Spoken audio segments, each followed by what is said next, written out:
My horrible mother disowned me after I married my 8-year-older wife. Now, she's begging to see her grandchild and I refused. I met my now wife who was a single parent with 3 kids. She was 8 years older than me and we met when I came home. We started dating. I met her kids and they seemed so sweet and we got along pretty well. I felt relieved because I was worrying too much my stepkids wouldn't like me, but I'm grateful to have met them and their mother. My mom went crazy when I told her. She started arguing a lot, telling me that marrying a single mother who's older than me wasn't going to happen. She got the whole family to agree with her. And tried pressuring me into going out with someone from the church who was nearly the same age as me. I got fed up with this and I left after I told her no and that I was going to get married to my now wife with or without their approval. My mom casually sent me a text the next day that she and the entire family disowned me and that I would never be allowed to come home after that. Then everyone blocked me and refused to talk to me. My wife and I got married 2 months after I left home. We've now been married for 2 years and we have a 2-month-old baby girl. She's the only girl with 3 boys, so she was a sweet new addition to our family. Last week, I started receiving calls from a number that I didn't recognize till I found out it was my mom. She knew that my wife and I had a baby girl and wanted to see her, saying that my daughter is her grandbaby that she has a biological connection to. I spoke with my friend who admitted telling my family about our newborn and how the whole family was excited to meet her. My sister reached out to me after I refused to let my mom visit and told me that I was being cruel and unfair to her for not wanting her to see her grandbaby.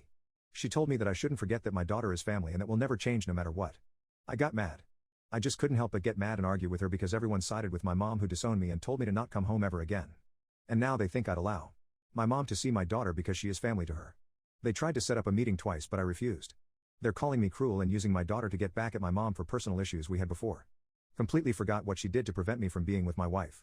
The unhinged bride doesn't want me to be in any photos because she didn't want her pictures to be a maternity shoot. Now she's outraged that stepped out of the wedding as Mo. My best friend has been planning her wedding for 2 years, and I have been actively helping her throughout her time as her maid of honor. I am extremely excited for her to get married, but she is slightly controlling.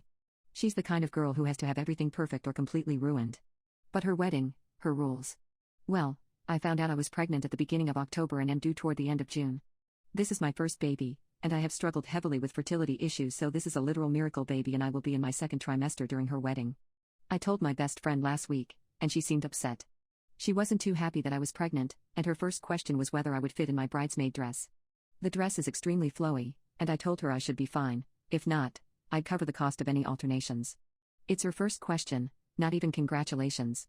I tried to shrug it off and just assumed she was stressed. Her bachelorette party is next month. I've been exclusively planning it, so I just reached out to her with the final details to confirm everything. During the phone call, she tried to make me feel bad that I wouldn't be drinking with the rest of them and that it wouldn't be the Bach party of her dreams, and I told her it would still be fun. That upset me even more, but I tried to shrug it off again. Today, she called and told me she had a hard decision to make, but she's been thinking about it, and while she would like to keep me Mo, she doesn't want me in her pictures. She said that my bump would be too distracting. She didn't want her pictures to turn into a maternity photo shoot and didn't feel comfortable with it. However, she still wanted me to pay for the bachelorette party and help her plan the wedding. She wanted me to do almost everything Mo except in pictures and debated whether she still wanted me to give a speech. She then sent me a bunch of bag-like dresses to choose from as my new dress since I wouldn't need my Mo dress. We have been best friends since we were 10. I would have never, in my wildest dreams, expected her to act this way. I sat down with her and had a very long and blunt talk. I told her about how deeply her words and actions hurt my feelings. I told her I couldn't understand why I couldn't be a full Mo and be included in pictures. If I were to be honest, she almost convinced me that the whole idea of keeping me as Mo but with no pictures was for my benefit. She told me it was to take the stress off of me for the day and to make sure I didn't feel uncomfortable with my new weight, but I knew it wasn't true. I knew she didn't want me to be at her wedding party with a baby bump but wanted my money and planning expertise. For the past 2 years, what I thought were friendship bonding experiences for me, I realized were merely free expenses for her. Ultimately, I decided to step out of the wedding as Mo. I will be sending all the information I have to our joint friend who is in the wedding party and will still be paying for that friend's portion of the Bach party instead of the whole thing, as I know it will put that friend out of money, which I feel awful about. I have been uninvited to the wedding as a whole, which was not unexpected. My friend was outraged and upset with the conversation and said some deeply hurtful things that would take me a long time to recover from. To say I am devastated is an understatement, as I expected this woman to be the godmother of my child. But I feel extremely relieved to have discovered this before the birth of my child. Now my baby's life will be filled with people who love them unconditionally. And the same goes for me. My disgusting boyfriend eats raw cloves of garlic as midnight snacks. The truth came out when I found 5 pounds of garlic in his closet with love letters. I have been dating my boyfriend Jake for 4 years. I'd say we're a happy couple overall, but lately, this argument has come up that's divided us. He's always had unique tastes. Cereal with orange juice instead of milk, mayo and butter sandwiches, and raw onions have been the worst culprits. I've put up with these. We all have our quirks, right? Well, 2 weeks ago he started eating garlic as his midnight snack. Raw cloves of garlic. I can't share a drink with him without it reeking of garlic somehow. And kissing him? It's like shoving a clove straight in your mouth. He swears he's only eating them because he didn't want them to go to waste and that he would stop once he finished the head of garlic, but just when I finally thought it was over I caught him sneaking a second one into the kitchen last night when he thought I was asleep. I confronted him about his secret grocery trip this morning and he got really defensive and denied it. I'm trying not to be a nag here, but it's really wearing on me. The garlicky aura surrounding him makes me want to avoid him at all costs. But I don't want to do that because he's my boyfriend. I tried to explain when I talked to him this morning. I told him that the other weird food combos don't really bother me, but the particular smell of this is too much. He said that I just need more time to get used to it, but it's been nearly 2 weeks already. I spent the night tossing and turning. I kept going over what I was going to say to him when he got home. Not that it mattered, because he didn't come back last night. That worried me, so this morning I checked his location. He stopped sharing it with me through his phone, but I guess he forgot I can still see it on Snapchat. It showed him about 30 minutes away at some house off a random back road. I was pretty confused and honestly panicked because all his friends that I know of live in the city. I tried to call him again and was sent to voicemail, so I drove over there to see what was up. When I got to the house, I noticed a woman about my age gardening in the front yard. I was pretty upset already, so I flat out asked her if she had seen my partner. She seemed surprised and asked if I meant Jake. She invited me inside and there he was. Apparently, she's into gardening and they met at her stand last fall when he went to stock up on onions at our local farmer's market. They hit it off and have been seeing each other for the past 6 months, and made it official back when his busy season started. She said lately she's been giving Jake the garlic she grew last summer since it's going to go bad soon. That's why he was so insistent on eating it by himself instead of cooking it into a shared dish like normal, and why he's been eating onions like an apple instead of letting me use them on my sandwiches. He didn't want to give me her presents because, in his own words, she grew it with love for me and if you ate them you would have known. At that point I saw red, so I just left. Since then Jake's been blowing up my phone about how we can fix this and that he won't do it again, but I'm so over it at this point. Just when I thought my life couldn't get any worse, while I was moving his stuff to the curb I found his stash of garlic. Shoved in the back of his closet was 5 pounds of garlic in a Home Depot bucket along with letters she had written him. I'm keeping the garlic. Don't think we can ever come back from his cheating, but I'm going to at least get some good meals out of this terrible situation. I thought about how this must have been for the farmer, so much so that I reached out to her today. I can see what he saw in her. She's sweet as can be and was apparently just as blindsided by his cheating as I was. We got to talking, and she even offered to help with my goodbye garlic dinner that I've been planning for this weekend using some of the recipes I've seen. My deadbeat father made me a babysitter of his 3 stepkids. Now, I am leaving them all behind. So I have been forced to babysit for my dad and his wife of 5 years for the last 4 summers. The kids are my dad's stepkids who are currently 7, 6 and 5. No, the kids are 100% not my dad's kids. And yes, I am positive that they are not his kids. Doesn't really matter anyway, but I wanted to put that out here because I know the ages would make it appear like at least one could be, but no. My dad was never a very good dad to me. When I was a kid he was really absent from our house. He left raising me to my mom and would show up when others were around to make it look good. But he never got involved or cared about me or my life. Actually, the one time I was always sure to see him was his birthday when he would get mom to cook his favorite meal and open gifts. He never failed to show up when it was about him. My mom got sick when I was 8 and my dad bailed and he filed for divorce. He left me to deal with my dying mom and unfortunately for her, the divorce didn't go through before she passed, so he was still her husband. He wasn't emotionally present for me then or physically. He dumped me on a babysitter until I was 11 and then I was seen as old enough to be left alone. When I was 12 he moved in with his wife who was still pregnant at the time and they weren't married then. They got married when her youngest was about 5 months old. They told me I was going to level up and be a good big sis to her kids so that they could live their own lives and the kids would have someone to look up to. Then came the forced babysitting during the summer, all summer long. I always tried to find ways out of it but felt like I had no options, at least no realistic ones. My dad's wife is kinda better than my dad. She isn't very involved or directly caring to her kids, but she will often bark at me for not being more sweet to her kids and saying how sad her kids look when I don't interact with them. It's more than my dad would do.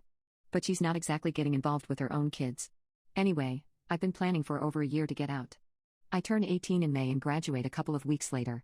Most likely I will go to stay with friends on my 18th birthday. I will be totally gone and never return.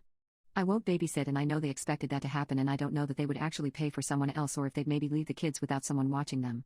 So I decided to tell my dad I won't be babysitting this summer or at all. In my head, at least if she cares a little she might get someone else in. My dad told me I have been the most consistent person in the kids' lives and I'm an ass for dismissing them like that. He told me I should be staying and doing what he and his wife want because they put a roof over my head for so long now. He told me I'm going to cost him money with this. His wife started yelling at me for leaving her kids behind and how sad they'll be. My dad came to my apartment with toys for 2 young girls. I am single and have no kids.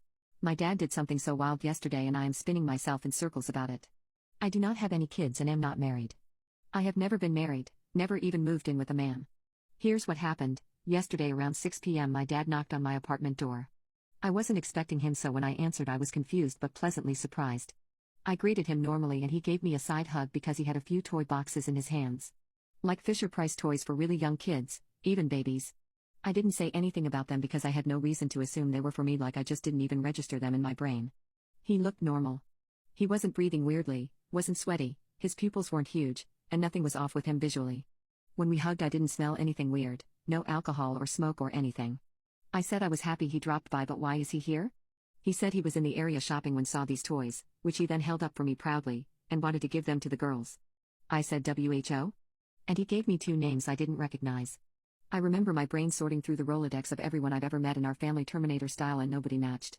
As I'm standing there trying to match the names of any kids I know of, he peeks over my shoulder into the apartment and asks if the kids are here or if they're with Mike. Again, who is that? It's my husband. I must have been radiating confusion since now my dad is looking just as confused as I am, but still keeping up a good mood kind of vibe. I told him I was not married and had no kids. At first, he insisted I did, and when I reiterated that, he just kind of shook his head. At this point, I'm getting concerned. Is my dad lost?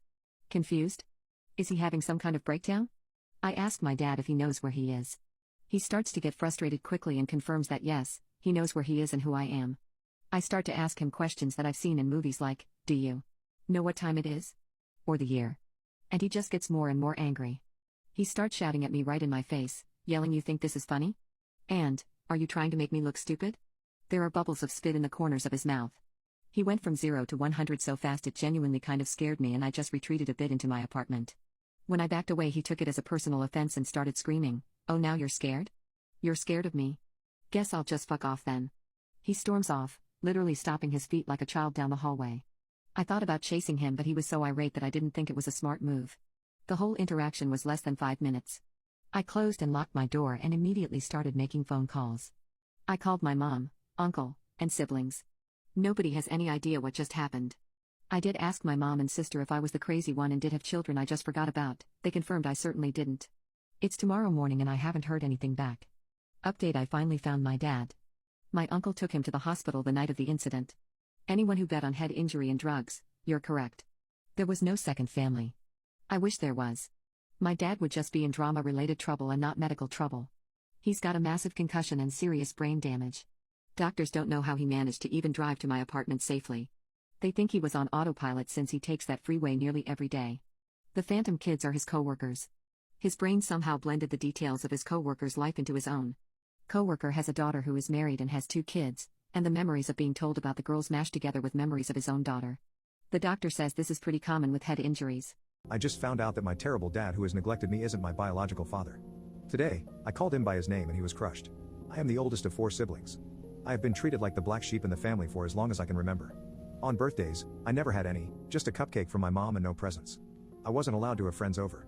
Christmas was never something I looked for at most because I would only get some socks while I had to look at the presents my dad, aunts, uncles, and grandparents gave my siblings: new bikes, the latest fashion clothes, phones, game consoles, games, you name it, they got it. I was never allowed on family trips and vacations. I was left behind to stay with my grandparents, who were strict on everything I did, and sometimes, they would just call on someone else to pick me up while I was supposed to stay with them. When I was at home I mostly stayed in my room and studied. It didn't matter how well I did in school or sports, my dad showed no interest.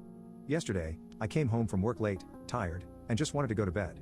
I opened the door to hear my mom arguing with my dad and aunt about me. I could hear my aunt saying I should be more grateful to my dad. Then they saw me in the doorway and stopped. My mom and dad looked like they had seen a ghost, while my aunt announced, "And in comes the bastard." I was shocked to hear her say that. I know she did not like me and mostly ignored me when we were in the same room. But I got angry and asked her to repeat what she said. My dad quickly stopped her, but no, I wanted to know why I should be grateful for it. So I asked what was going on. No one said anything for a while. So I asked again and became grateful for being ignored, neglected, and abandoned while my siblings were spoiled and played happy family with dad. As soon as I said dad, my aunt shouted that I was not his son. I was shocked by what she said, and I asked my dad if it was true.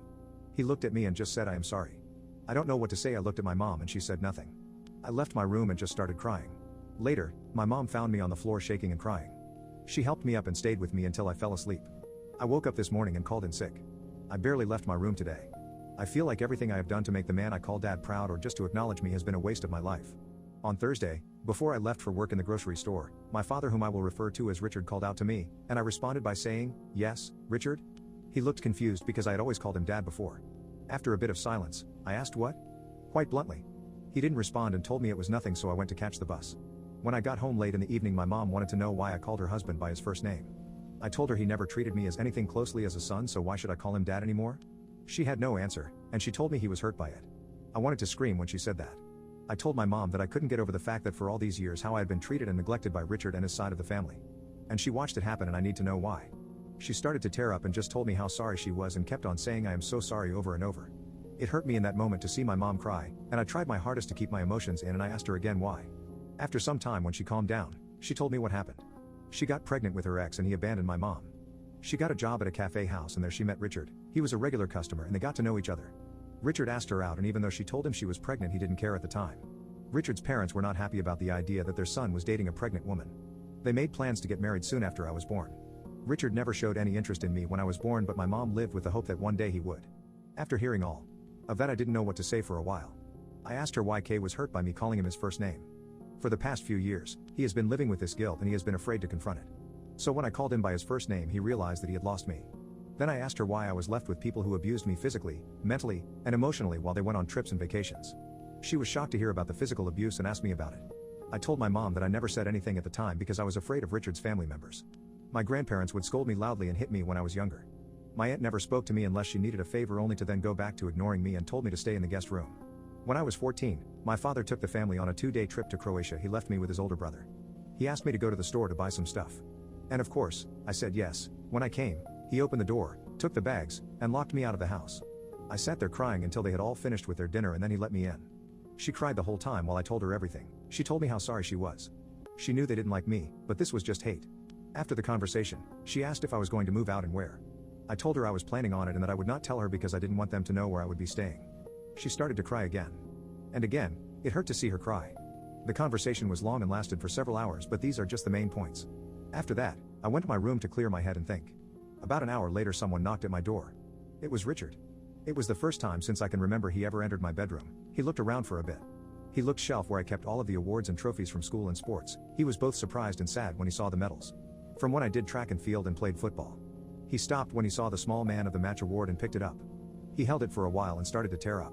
He put it back and sat down on the bed. Neither of us said anything for a while. I asked if Mom had told him what we had talked about. He was still tearing up and slightly nodded his head. I asked him if he was aware of how I saw him, and he nodded again and whispered yes.